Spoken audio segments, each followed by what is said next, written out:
Hello, my dear students. So, we are here for our first lecture.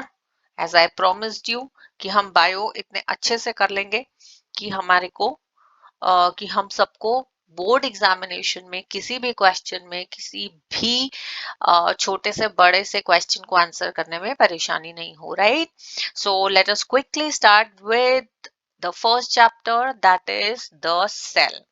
I know cell के लिए basically हमें बहुत ज्यादा details में नहीं जाना है, लेकिन एक क्विक रिकैप बहुत जरूरी है. छोटे छोटे क्वेश्चंस इसमें से बहुत सारे आते हैं.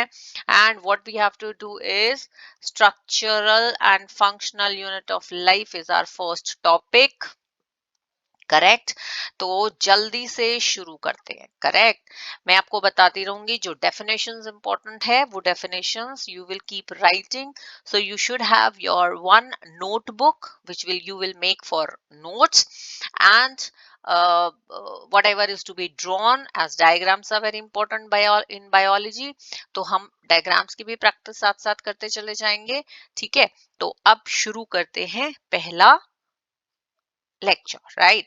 और सबसे पहले हमको क्या पता होना चाहिए? that what is a cell. So the definition of cell, which is very very very very important, और इसको टेक्निकली लिखना ज्यादा इंपॉर्टेंट है. ठीक है. हमने ये बचपन से समझा है कि सेल है क्या, राइट? सो कुछ इंपॉर्टेंट टर्म्स जो हमें सेल को समझने के लिए जरूरी है, right? Number one, that all living beings are made up of cells, right?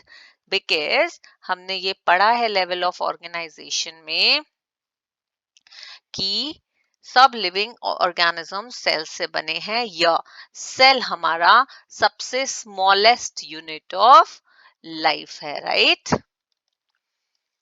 Correct. Then number one, this is the most important point. Number two, the other important point is that cell is the structural as well as functional unit of life. आप ये points note करते चले जाइए because ये हमारे लिए बहुत important points हैं. ठीक है. और नंबर थ्री, तो जब आपसे सेल की डेफिनेशन पूछेंगे तो आप ये डेफिनेटली नोट करवा सकते हैं. ये तीनों पॉइंट्स नोट करेंगे तो सेल की डेफिनेशन आ जाएगी, right? And then that the third point will be all living things, I'm so sorry, all living things develop from, or even you can say all cells develop from pre-existing cells, right?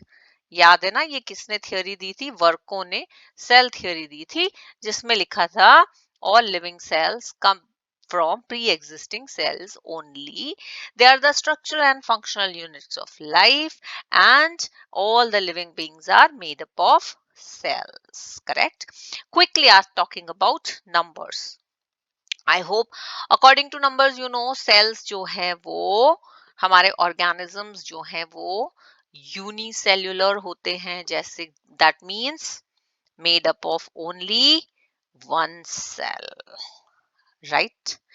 Then we have multicellular organisms made up of more than one cell, like huge number of cells, let's say, right? Huge number of cells, right? And the third types we can say are, थोड़ा सा detail में जा सकते हैं जिसमें हम कह सकते हैं just a few celled organisms, like more than one, right? And going to some thousands of cells. Correct. First का example जैसे unicellular organisms का example आपको पता ही है, राइट? कौन कौन से होते हैं unicellular organisms? Amoeba, bacteria, yeast, right? Multicellular organisms में कौन से आ जाएंगे आपके? हम लोग आ जाएंगे. Organism, animals, human beings, birds and anything and everything, right? और फ्यू हंड्रेड्स ऑफ सेल्स के जो बने होते हैं organisms like spirogyra, organisms like volvox, correct? These can be your examples of few celled organisms, right? Yes.